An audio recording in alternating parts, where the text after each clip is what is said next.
अस्सलाम वालेकुम नाजरीन, मैं हूं नसरुल्लाह चौधरी और आप देख रहे हैं न्यूज़ पाक 24। इस टाइम मैं मौजूद हूं रावल डैम के जो स्पिलवे खोले गए हैं वहां पे। अभी इस टाइम टाइम हुआ है 2:20 और आप ये देख सकते हैं कितना बड़ा ट्रेला जो है जो इस टाइम रावल डैम को खोला गया है उसके आप चारों तरफ देख सकते हैं पानी का इस टाइम जोर कितना है।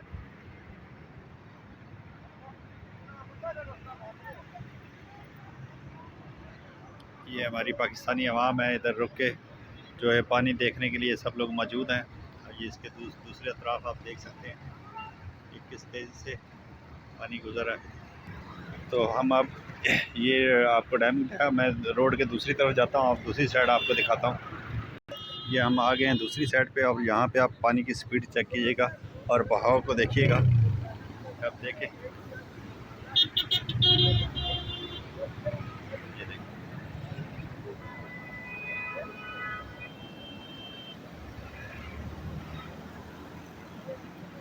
ये रावल रोड है।